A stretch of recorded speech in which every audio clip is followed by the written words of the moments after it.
Good morning. Welcome to the Public Safety Committee meeting. Today is Wednesday, October 3rd. We have a very lengthy agenda, so I want to make sure that we get through this. I want to thank my colleagues, Councilmember Buscaino and Councilmember O'Farrell for being here as well.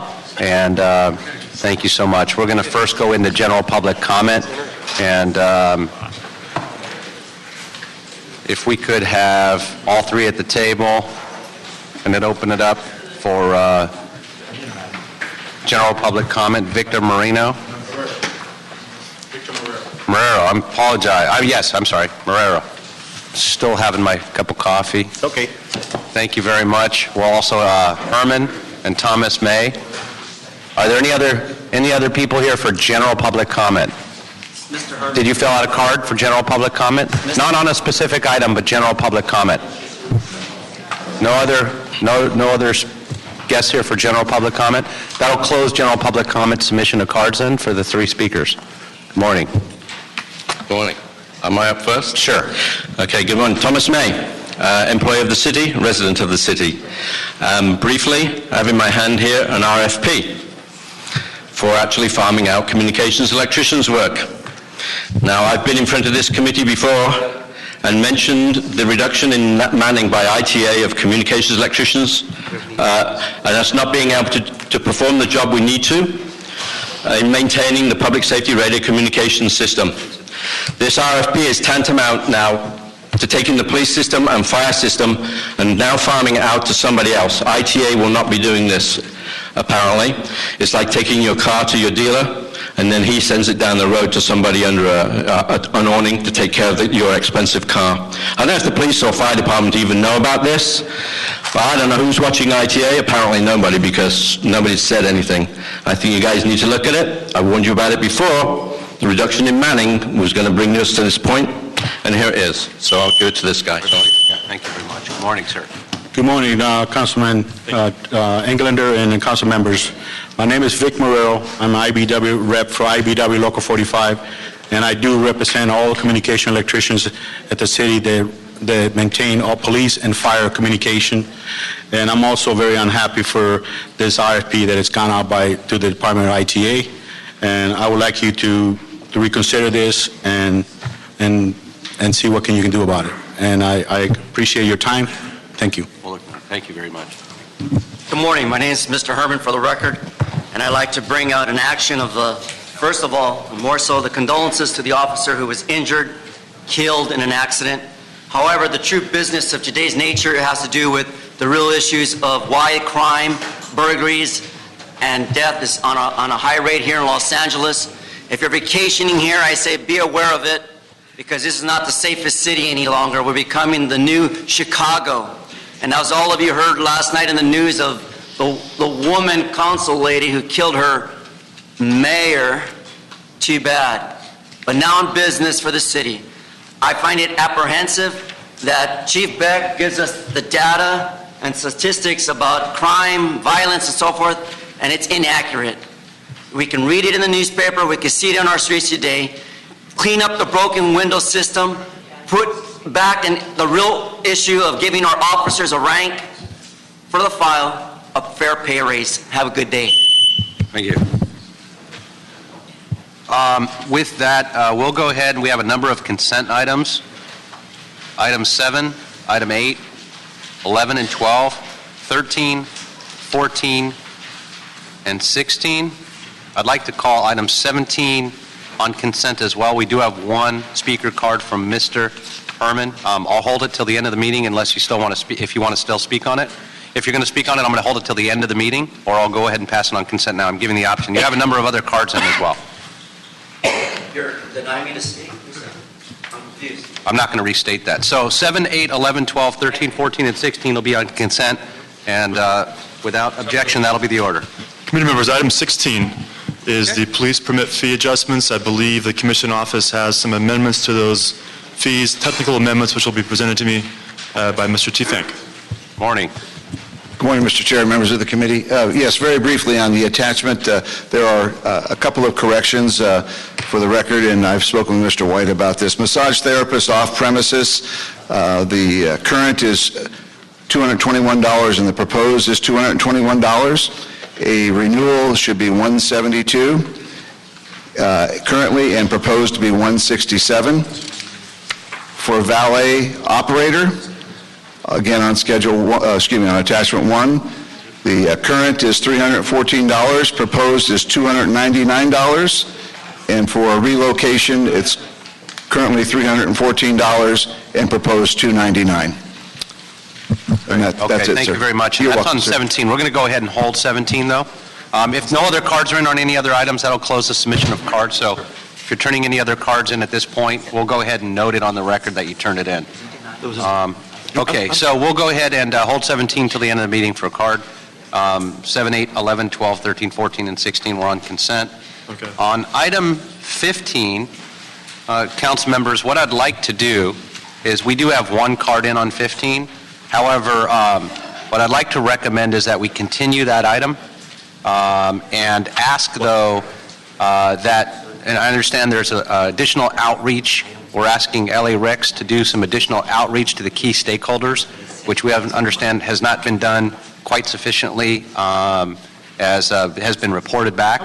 We'd also ask that the CLA look at this and submit a report from the CLA as well, which hasn't been done on the particular facilities and what's being done here in LA as it relates to LA Rex on this. We'd also ask that somebody prepare a timeline with deadlines and report back to my office on what those deadlines are so we can have sufficient time to reschedule this in committee once the outreach to the various stakeholders has been done. And so we do have a card on 15, but we'd like to continue it if that's the case, unless you still like to speak, sir. No, you're okay. Okay, so we'll go ahead and continue that, bring it back with, once we hear about those specific deadlines and what we need to do, and ask LA Rex to do the additional outreach to those stakeholders.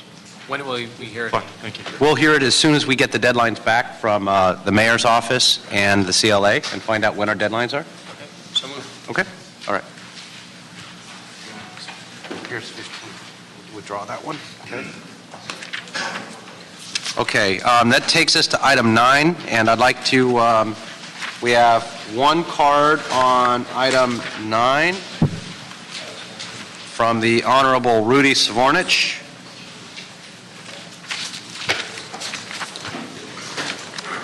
Item 9, motion of Farrell Bloomfield Weston requesting the Bureau of Sanitation, LAFD, CAO, LA County Department of Public Health, and Plains All-American Pipeline to report relative to the rupture of an above-ground pipeline at the 5100 block of West San Fernando Road on May 15th, 2014. Will the real Rudy Savornich please stand up? Wow, you call Rudy Savornich and 5 people sit down. That's impressive. Well, How you doing, Mr. sir? Chairman, you always have to bring folks that are more handsome than yourself, at a committee. Good morning, colleagues. I'm sorry, let's go ahead and, 2 minutes on the clock. Good morning, colleagues. Former Council President Pro Tem Rudy Savornich Jr., representing Plains All-American Pipeline and its subsidiary, Pacific Pipeline Systems, in regards to item number 9. With me today is Rich Hartig, Lanny Kippis, and Yabi Gahuhi of Plains All-American. We are here before you today in regards to a motion authored by Councilman O'Farrell in regards to an incident that occurred in mid-May in regards to the LA pump station. Per your request, colleagues, back a week ago, we submitted a comprehensive 4-page letter in regards to mentioning all the issues that had occurred at the site and what the company has done subsequent to that time. We are here this morning to answer any questions in regards to the written report that we have submitted. In addition, there are 2 pieces of information that we continue to work on per all of your requests, and those information items are as follows. Number 1, a comprehensive report to the State Fire Marshal, which should be completed in about 60 days, which is the comprehensive, complete, thorough report as the State Fire Marshal has jurisdiction over issues as these, as well as an internal engineering report to take a look at the site to see what, if anything, could be done in the future that would mitigate some of the issues that were raised by the pump station incident for the future, and that should be ready in about 60 days as well. So we're here this morning to answer any questions that you may have in regards to the written report that we submitted. We thank you for this opportunity to clarify any of these issues, and we're available for any of your questions. Fantastic. Thank you so much. I'm going to actually turn this over to my colleague. And let me introduce myself. My name is Steve Pedersen. I'm with Bureau of Sanitation. I'm the Chief Environmental Compliance Inspector. Excellent. Thank you so much. Thank you. Great. Councilmember O'Farrell. Thank you. Thank you, Mr. Chair. And thank you for coming to this committee and reporting and being willing to answer questions. I want to start by mentioning some agencies and individuals who on May 15th prevented this from becoming a significant environmental disaster, because this happened, as Rudy mentioned, in mid-May the 15th, in the middle of the night, and significant amounts of raw petroleum crude were spewing into the air and headed toward the Los Angeles River. But because of the quick work by the fire department and by Ready Mix Concrete and just quick thinking on the ground with the fire department, local business owners, and Ready Mix, a local company, they began sandbagging and keeping every single drop of oil from going into the river. So I want to thank the fire department especially for such quick, thorough action. By the time I got there the next morning, the mop-up was in place, and Plains All-American Pipeline was there. You'd already replaced the valve with something that stopped the flow immediately. So I see no place at all where anyone fell down in terms of the response, and that means a whole lot. Nonetheless, it exposed the reality that there are risks when you have industry such as a pipeline right next to the LA River. Considering that we are investing, well, we've already invested hundreds of millions of dollars in the Los Angeles River, and in the coming next few years, we're going to invest up to $1 billion of the Los Angeles River. And the fact that the city and sanitation takes such great pains to purify the water and reclaim the water before it goes back into the Los Angeles River, it's a significant risk should something happen again. So what I'd like you to do, what I'd like the panel to do before I have questions, is just take everyone through the response and what you did. Describe the valve that replaced the existing valve. If you could just take us through some of that, that would be terrific. But if you can give us the Reader's Digest version of it as well. Yeah. It's a long meeting. Okay, I guess I'll start. As far as the response went, you're correct. The city fire department first responders immediately were able to get in contact with our first responders and quickly assess what the nature of the incident was and determine what kind of protection measures needed to be implemented off-site. And that happened pretty much about by 12:30, 1 a.m. in the morning. The fire department also initiated the first emergency response system in terms of the incident management team, and that was in place until about 6 a.m. that morning on the 15th. And when Plains All-American and our response contractors had mobilized to the site by about 6 a.m. when everybody was on site, we did take over the management of the emergency response and established a unified command between the city watershed department, the county environmental health hazardous materials division, and Plains as a responsible party. And that emergency response team, unified command team, was in place through 1800 hours on Sunday the 18th. And so between the 15th and the 18th, that was the emergency response phase of the incident. And during that time, we did close off a section of San Fernando, West San Fernando, and also Brazil Street. And during that time, we did work with all the affected businesses that were closed off, had restricted access. And did the best we could to get them all back accessed by 1800 hours on Sunday.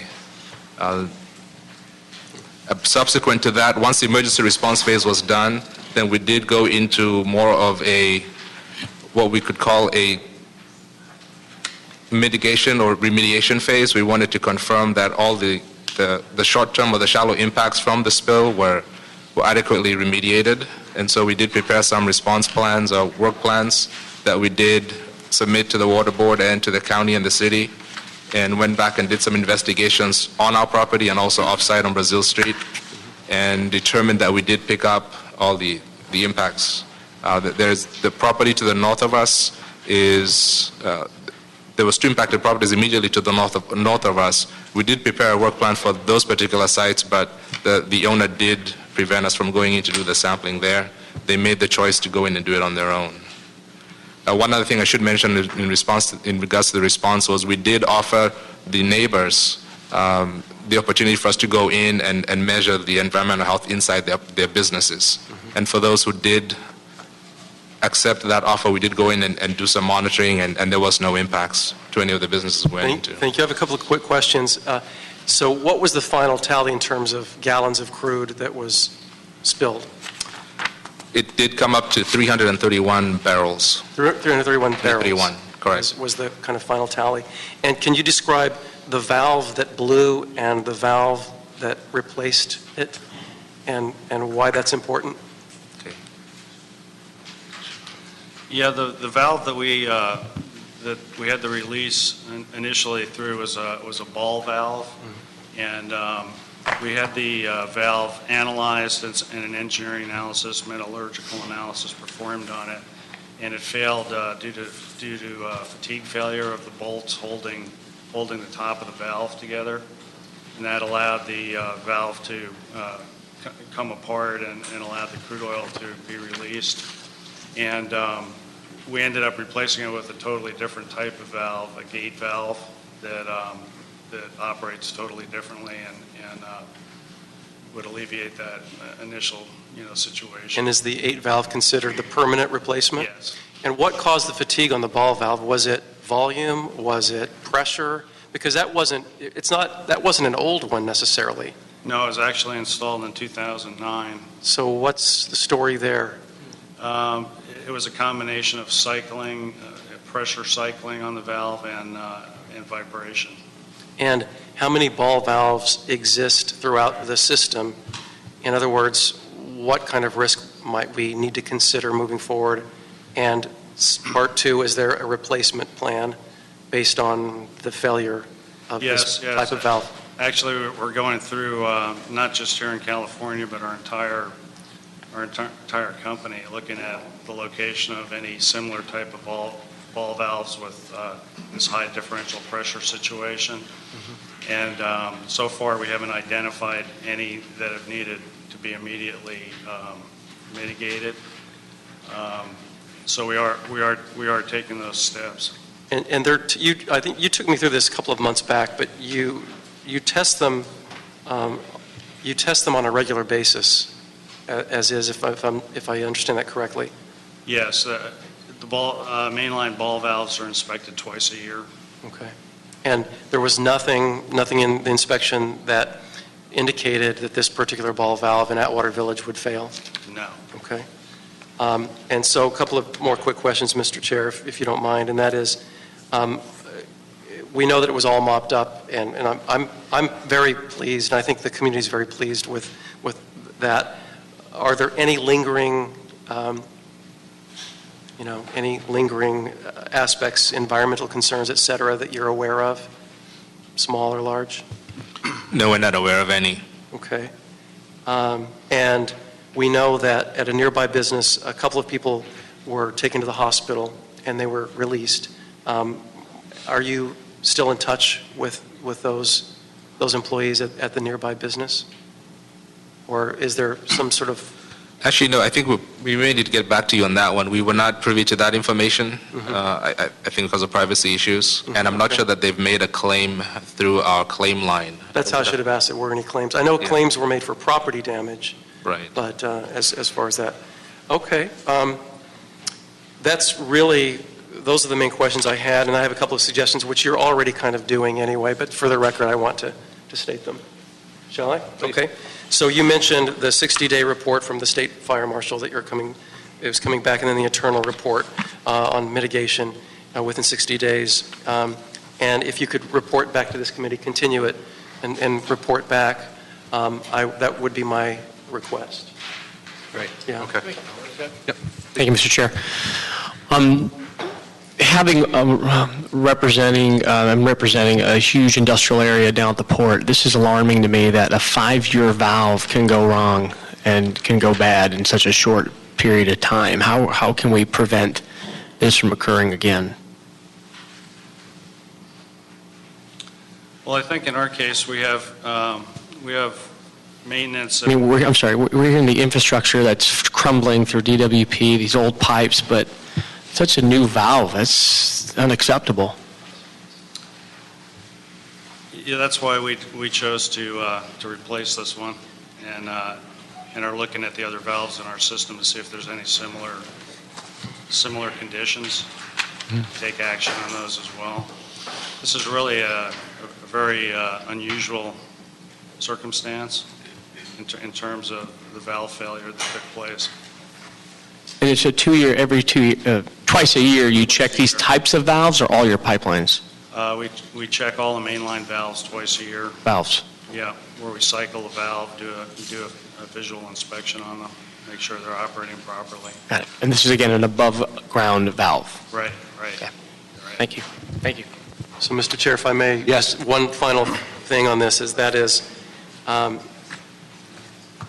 there are these risks that pop out of nowhere, right? We thought the valve was fine, it wasn't. So what I'm going to propose moving forward, just for the record, is that we establish an environmental mitigation trust fund where 10 to 15% of the pipeline franchise fees would go into such a fund. Currently, an environmental affairs trust fund exists, but 50% of all those net proceeds from the franchise fees goes into the council district where each property is located, and 50% goes into the general fund. None of this money is specifically for mitigation, and I think we need to set aside some money just to address I would say there's a statistical likelihood something unforeseen is going to happen again.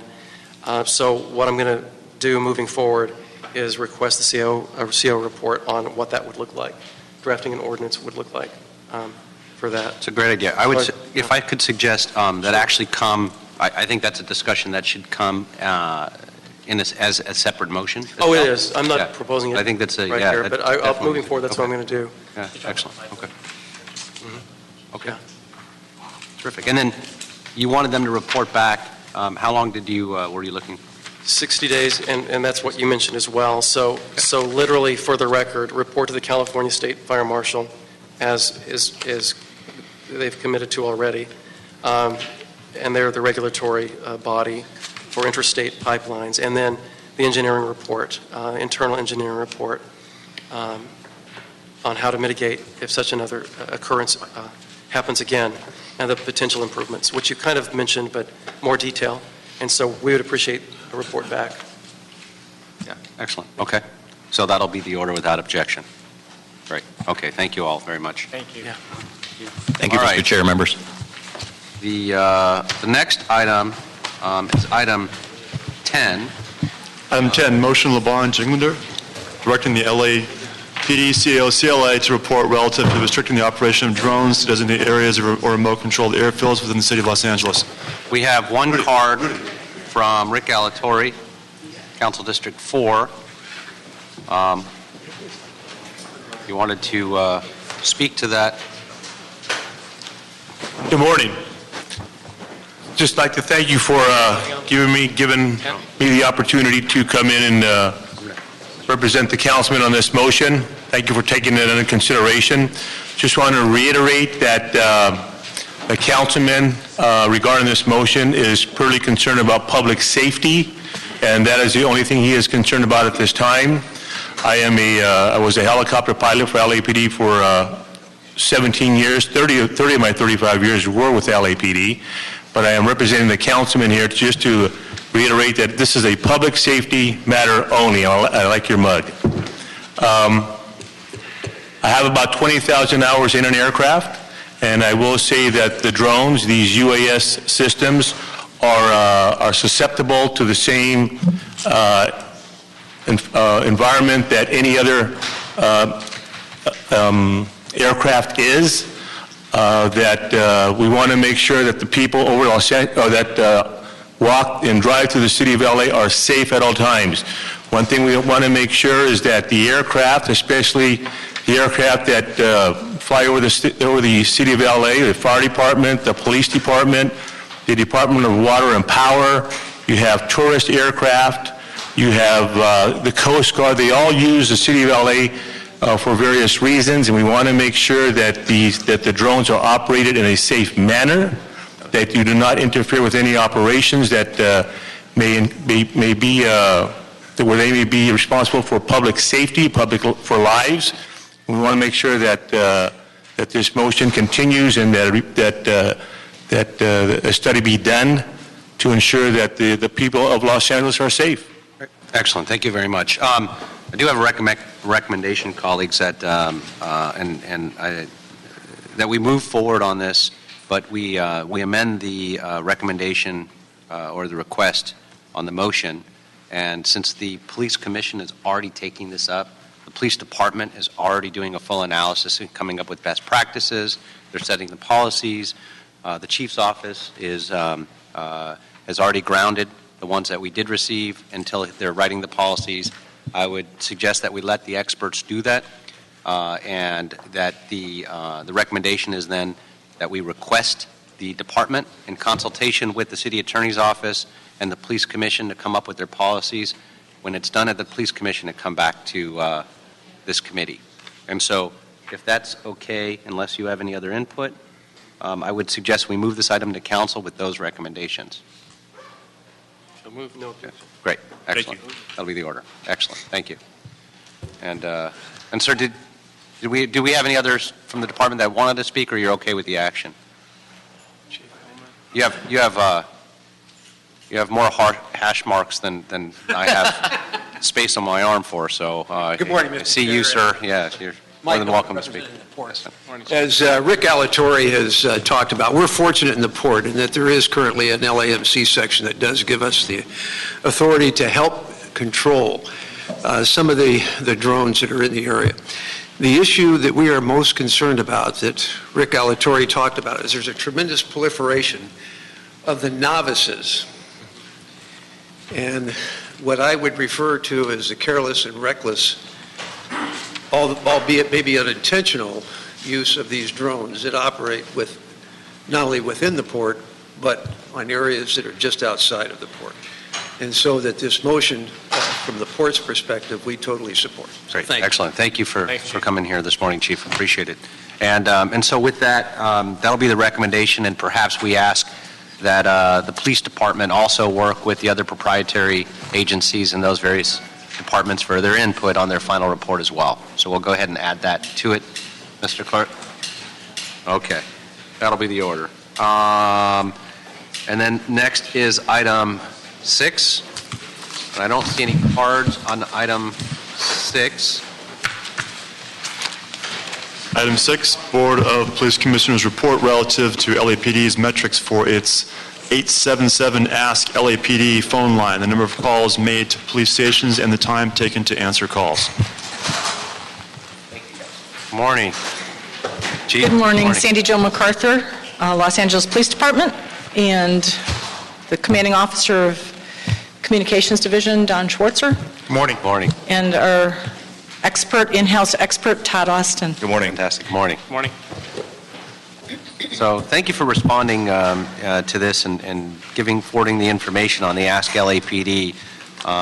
It appears that the call volume has improved, and that's great. What are we doing to promote the Ask LAPD line, and how are we getting that out there? Well, the mayor and the chief of police just did a fantastic public service announcement. I hope you all saw it.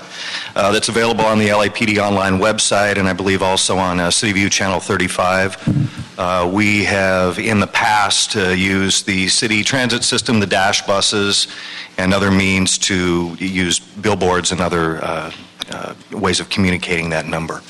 We should do more. Right. We'd love to do more. Excellent, excellent. Colleagues, did you have any questions on this? Good. Yeah, I was glad to see the report and the findings. I keep getting anecdotal information, though, from my district that is different. The folks say they call and they call and they call and nobody ever picks up. How do we account for that kind of stuff? Well, anecdotal information is always very difficult unless we can get somebody with that anecdotal information to come to us. When we do get anecdotal information that does come to us, we do an investigation to find out if calls are being dropped or if there's any problems in the system. I think right now we are looking at the system in general. Is that correct? Absolutely. Because we have occasionally had these anecdotals. If you have anybody that would like to at least give us the information. It's very hard when there's just the anecdotal information. However, we take it very serious. And I guess the only thing I can account for it is technology.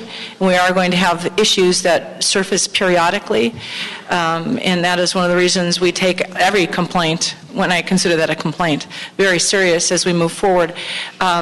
Todd, do you have any information on where we're going right now with the vendor? We routinely test Ask LAPD as well. In fact, I did 2 tests yesterday. We were responding to an inquiry by a citizen to ensure that the system is picking up, that the interactive voice response portion is working, offering the caller a variety of options to get through either to your local police station, police report information, 311, or to a non-emergency operator. That is functioning. When a caller selects the option for a non-emergency police dispatch, they're routed into an automated automated call distribution queue, basically a line, waiting in line for an available operator. With our staffing issues that we're experiencing now, which are getting better with the new class, thank you for that, by the way, sometimes callers have to wait and they'll hear a message, please stay on the line for the next available operator. I think what we've seen, or at least what I've experienced, is that's where most of the complaints are coming from, is they're remaining on hold. And what's are we tracking the average length of the hold over time? That varies by day part, time of the year, time of the day. I can tell you our goal is to answer 70% of the Ask LAPD calls within 20 seconds. We're a little bit shy of that now. We're at about 65% this year. That's tough when we have more bodies deployed on the phones. I think that's an easily achievable goal. So we do have a metric on that we can track and compare from month to month? We do, and that's on the mayor's website. And are there different times of day, or well, let me ask this first, different times of day where there's a peak in terms of calls? Go ahead. Generally speaking, your evening periods, we call it PM watch, between 2 p.m. and 10:30. That's our busiest shift. Friday nights, Saturday nights, Sunday nights are particularly busy. Summer months are insane sometimes. 7 days a week in the summer Yeah. is difficult. Yeah. It really is. And do we have a sense of the geographic load, if there's particular areas of the city that are heavier in terms of calling? It might help us figure out how to, if, for instance, we found out that, a disproportionate number of calls were from, say, the 11th District, that would help us figure out that we need to do more outreach or education in Mr. Parks' district or something. I think with some of the things we've been working with our vendors, with AT&T, and then our vendor that handles our 911 call routing service, I think there's some enhancements to the reporting capabilities which are coming in the near future, allowing us to more specifically identify where those calls are coming from. And I think that's a great idea to be able to target. Because right now that is a difficult, It is. It's difficult to pinpoint that request, but we think it's an important one as well because we see how well education does work. Yep. And especially if we can target where a population is struggling Well, I imagine that's one way of tracking it, and I understand particularly with cell numbers and all that it's harder to do that. But can't you also track by where the calls get referred to? Like a lot of times you're going to get a call, yeah. That's one of the updates. That's one of the enhancements we're seeing if they can do. I believe we don't have that capability to that detail. I think we do it more of a region versus where if it's going to Pacific Division, for example, but we should follow up to make sure. But those are several of the enhancements that we're hoping to work through with the vendor. Okay, thanks. Thank you, Mr. Chair. Do we get calls filtered in from 311? We do. We track that? That's also difficult to track. 311 can track it. But 311 will be able to track the calls they've transferred to us. It's a little difficult to identify that depending upon how it comes to us, but 311 would be a great source for that information. Okay. Thank you. That's another good question. If they do call 311, which is an easier number to promote, and they're put on hold at 311 and it's not 24 hours, is the Ask LAPD 24 hours? Yes. So you run into that issue. That dynamic. Mm-hmm. Unless we have a recording on the 311 that says this, if you're calling for a non-emergency but police-related item, or something to that effect. But those are things we should focus on from customer service perspective. And to answer the another piece of the question about the hold, once it's transferred to a division, we don't have at this point a way of finding out how long they're on hold, but we do periodic audits. And we do internal audits on that, where we'll call a division and see how long they might be on hold and things along those lines too, because that's been an issue for deploying at the desk. That's a piece of information that's really relevant. Yes. Yeah. Thank you. And then also on just looking at the report, the call volume actually has gone down significantly. In 2011, it says we had 56,000 plus calls. 2012, it dropped to 55,000. It was roughly the same. 2013, it dropped 49,000 calls. So is it that people have less emergency issues, or we're not promoting it as much, or people are calling? What is that attributed to? Well, if you look at our crime trends dropping, I think that does answer some of it. You can only hope, and this would be anecdotal, that people are understanding where to call, because that's the whole idea of getting people to understand to stay off the 911 unless it's a true emergency. But we know people still call 911 because it's like the number that comes up the top of their head, and what might be considered an emergency in the arena of public safety may be quite different than what an individual who needs the police or the fire may think is an emergency. So we do have those dynamics, but we do think some of it has to do with the crime rates dropping.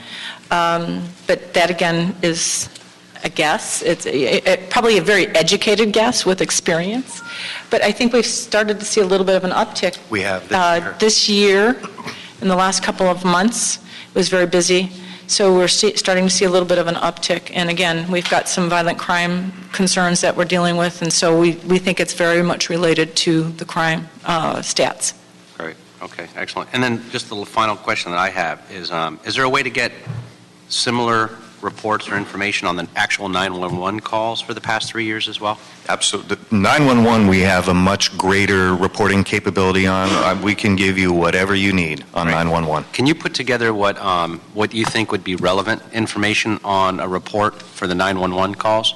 Absolutely. Certainly it would be a lot more detailed for the last 3 years as well. We can take a look at those calls, perhaps where they're coming in from, how long the holds are, how many are transferred to other agencies or the fire department? Yes. We can make that Some of that information would be extremely We have a helpful. lot of that information already compiled. I'd like to not hold this in committee and send it on to council, but with that report to come in as well. How long would it take for you to put something like that together? 2 weeks sufficient? 2 weeks? Okay, so why don't we go ahead and move this and ask that it be scheduled in council in 3 weeks, and that'll give us time to digest the information as well once we get it. That'd be helpful. Fantastic. Thank you so much. Very well. Appreciate it. Thank you. Okay, the next item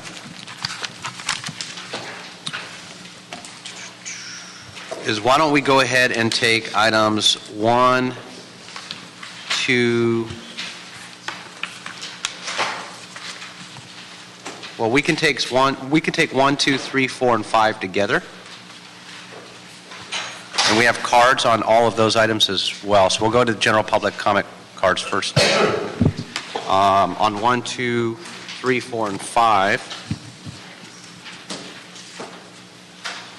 And we have a card on item 1 from property officer Risolto? I believe so. We'll also ask Teresa Sanchez to come up. I'm sorry? I'm going to yield my time. Okay. Molly to come on up.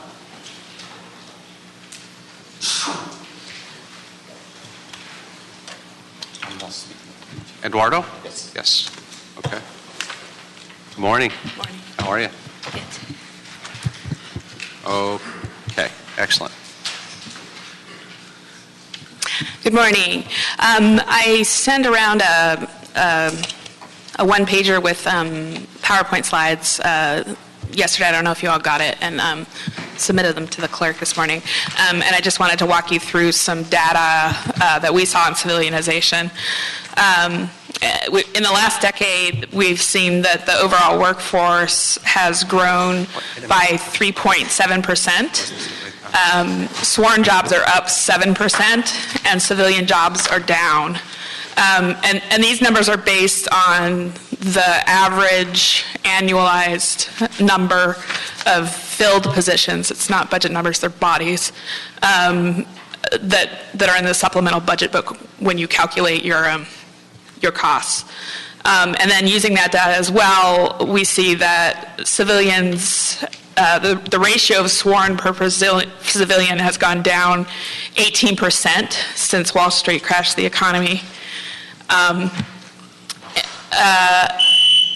You keep going. Walk us through this. Okay. And then, so the fiscal impacts, we're sympathetic that it's difficult for LAPD to do surveying that takes a lot of time, but the report backs don't provide a quantitative assessment of exactly how many bodies are in exactly how many positions. So we're hoping that can happen.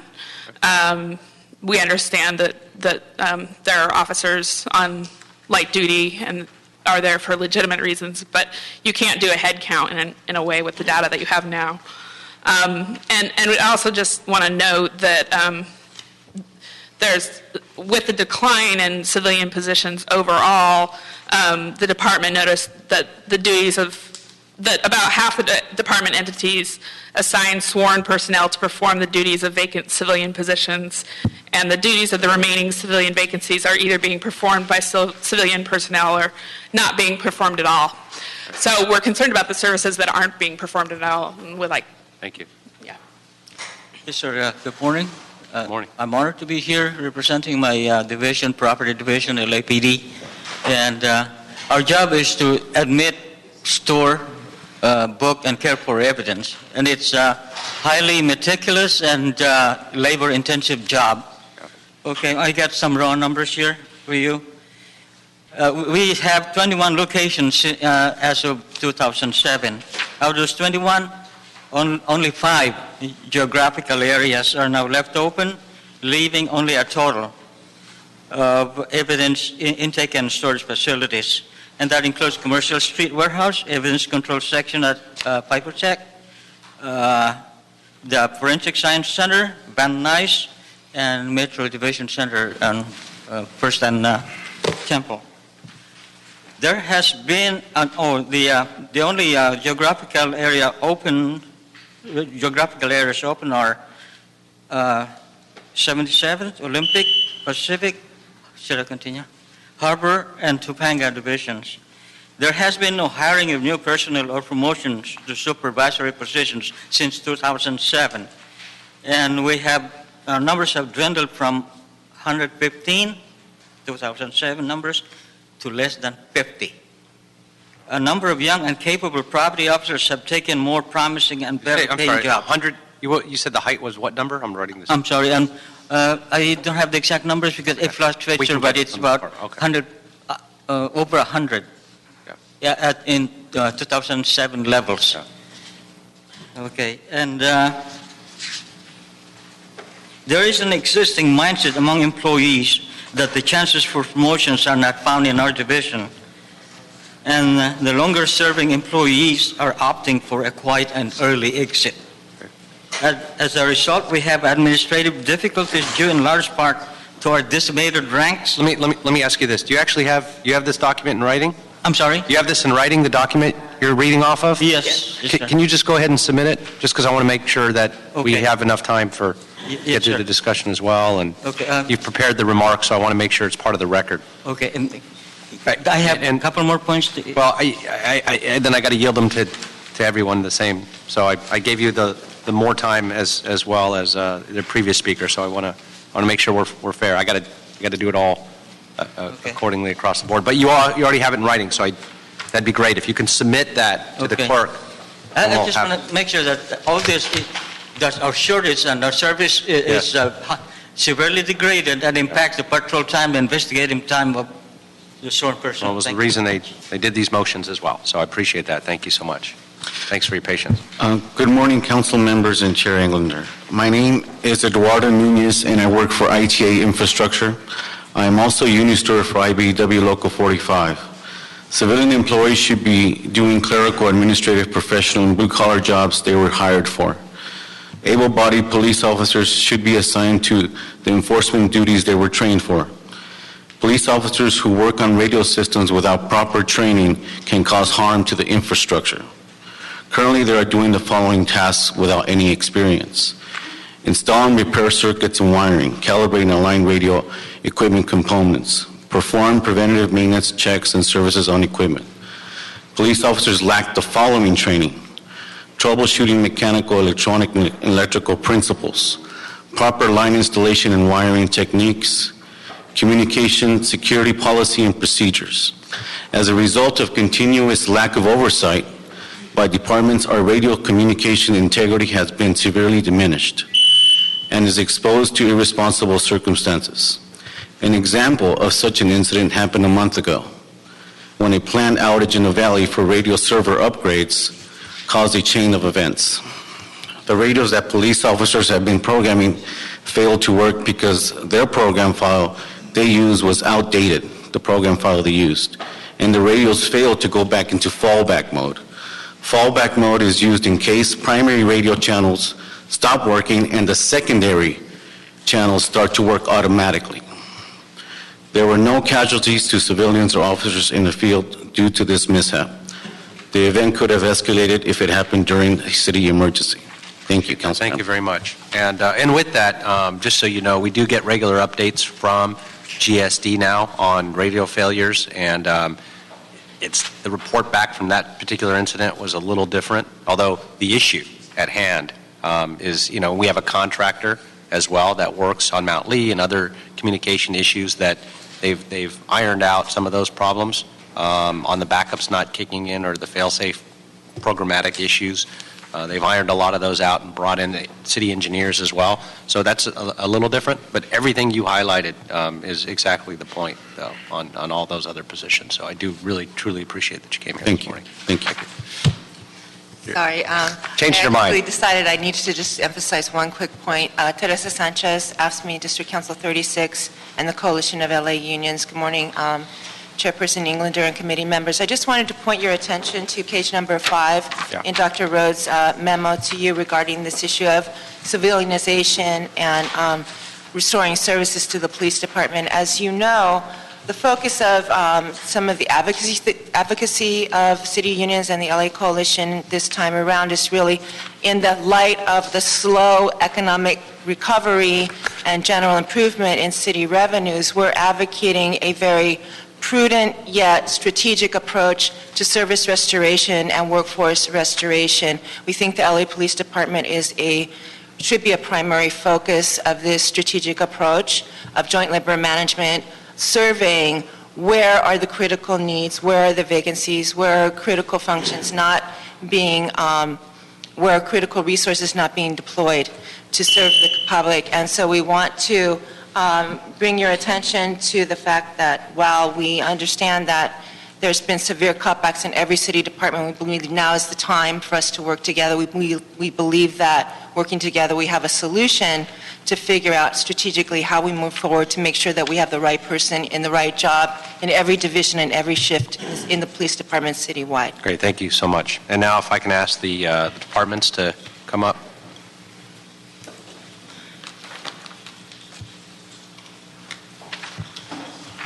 Good morning again. I think it's just me. Good Just morning you. again. You know what? Sandy Jo MacArthur. That's a lot of power and weight right there at the department. So Or people who don't want to come and talk. No, I'm just teasing. Can I just say one thing? Please. I don't disagree with what was discussed up here by our speakers. I do appreciate the fact that you understand the radio crashes had nothing to do with any sworn touching the radios, but I could not agree more with everybody who was up here that we need civilian workforce back up to snuff. It's very, very important to the functioning of the police department. When you look at our 22 divisions, and each one of those is larger than the majority of the police departments in the state of California, we need the right staffing to do the job correctly in a variety of areas which you have all hit in many of these reports. So with that said, not sure how you want to take the order of the reports. Okay, so first and foremost, let me just speak to this as a conversation from my observation and what I've heard back and what I've seen, and it's a dramatic cutback, and it's not. Let me rephrase it. A lot of folks have referred to these items as civilianization. It's not civilianization. It's restoring the civilian positions that are support staff to the sworn officers. And I think the easiest way to depict that or draw a picture is, if you look at a race car driver and they stop with a pit crew, and their pit crew services the car and gets that car back on the road, back in the race. They're there on standby at a moment's notice, doing all the grunt work and all the hard work, and those are the experts.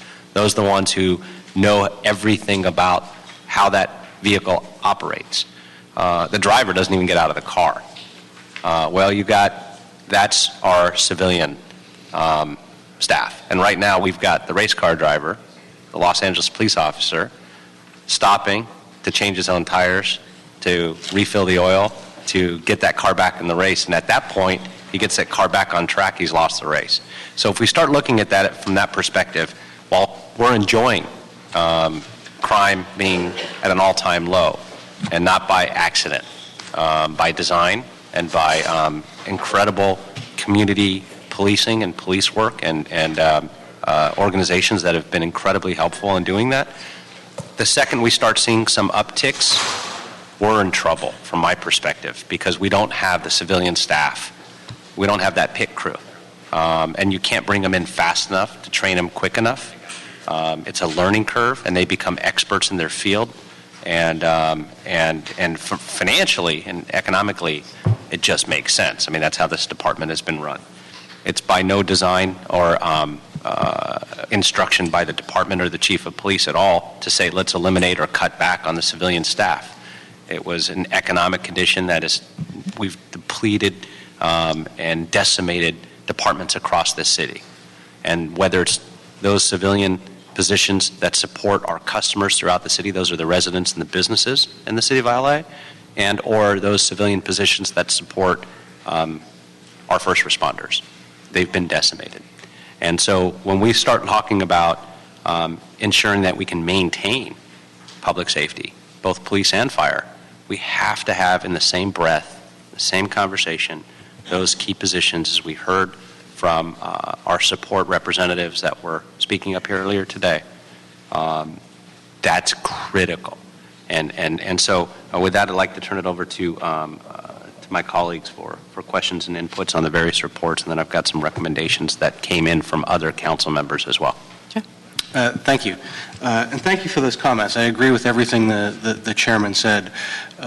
I'd also say that I think one of my concerns, in addition to all those that Mr. Englander outlined, is the impact in our neighborhoods. I think that the lack of proper civilian staffing is causing a patrol suck. There's a giant vacuuming going on that is taking officers off patrol and into doing other stuff. And we may not be seeing that statistically as an impact right now, but, and frankly, I'm amazed at how well the department does given the resources. I think the fact that our crime stats are where they are right now is a huge tribute to how well the department is run. So kudos for that. But I worry about how long this is sustainable. And, you know, I keep, one of the things I have been asking for, and I think it's a different budget report, is a different metric of how we think about policing. Because the metric we always talk about in Los Angeles is how many police officers are on the payroll. And I think one of the metrics I'm trying to get to is how many hours are spent patrolling. That's not the only function of the department. There's specialized units, there's detectives, and it doesn't capture the whole picture, but neither does the number of officers on the payroll. And so I'm looking as we go through this with other reports to get to that metric, but a lot of this sort of speaks and sort of bleeds into that. The report number 1 talked about 40% of an officer's time is spent on administrative stuff. Some of that's court time, some of that is filling out reports, some of that is admin duty and all that. Do we know if that is an increase from previous years? No, it appears to be about the same as in previous years, but we haven't looked at it in quite some time, but it doesn't seem to be a huge increase, but we're looking at what we can do to still continue to decrease it. For example, we're hoping that there will be a slight decrease anyway within the next 2 years because we're now, we've implemented department-wide the automated daily activity report, which historically, as all of my reserves up there understand, it takes quite a long time to fill out throughout the night because you have to put so much detail into it. That is now automated, and so we expect that to help to drive it down a little bit. We still, the biggest issue is our reports for arrest and for crimes. There's not a lot we can take away from that without being thorough, but we do look at what is out there.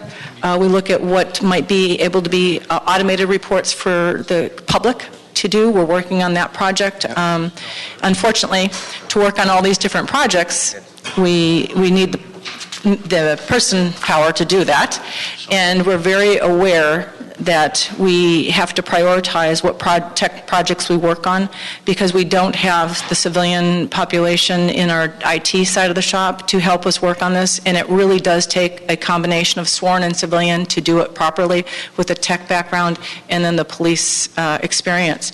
But those are some of the things we're looking at going forward, but we do believe the DFA, the automated daily reporting report, which has been paper and pencil since I came on the job in 1980, it has gone away. So we are looking at areas that we can impact that 40%. Let me interrupt you on just on that one. Yes. Say thank you. Thank you. No DFARs. No DFAR, it's great. And anyway, yeah, it's huge. It's huge. Are those reports ones that have to be filled out on a desktop back at the station, or is that something that officers could do on a rolling basis? I can explain that to you. This is the beauty of it, because the first rendition of this 5 years ago was basically all we did was all the suggestion was to make it now double duty. You write it and then you retype it. This is all done automatically out of CAD, and so everything that's dispatched, every time an officer voices I'm code 6 out for investigation, the dispatcher automatically is putting it into the system, the CAD system, and it is no longer, officers don't have to do anything other than what they normally have been doing since we've had our computers in the car. So there's no going back to the station and having to fill anything out. It is automatically done through our CAD system, and our supervisors can still run reports if they need to do that, to see what's going on. If we need to know where an officer was on a call for any type of an investigation, we can still pull that. This is huge. And that is huge, but that's only for the daily activity reports. Which every car 24/7 has had to fill out. But that isn't the case, and I hope the word "yet" is operative here, for arrest reports and other types of reports. Yes, arrest reports are far more, both crime and arrest reports are going to be much more difficult to figure out the time constraint, because most of our officers, almost all of our officers now do them on a computer, which does save time, because then we can send them places and things like that. But they still have to do an investigation. They still have to type into the computer the information about the elements of the crime and all of those types of information, because later on they're going to be called to testify. So that is going to be a little bit more of a difficult area for us to impact time frame, but we do know that having it automated in all of our, like I said, all of our younger generation, no one uses a paper pencil anymore on that, and that has saved some time, because it is then in the system, in a computerized system. So we are looking at other ways, though, where we can improve. We've looked at dictating. That doesn't, the smaller agencies who use it there's a lot of corrections that go into that, because of the technology is just not quite there, at least what we could afford. But we continuously look at those things to see if there's anything we can do to start to close or to minimize some of the time that's spent on both crime and arrest. But those are critical reports for court. So one thing that was asked for in item 1 that I didn't really see, I saw part of it, was I always hear these stories, and I don't know if they're true or if they're just urban myth, that each report that an officer does gets touched by 30 different hands and it's hand-delivered and stuff like that. You broke down in item 1 in the report the different types of reports, which for a layperson was very, very helpful, but I still didn't get a sense of what the process is for submitting them and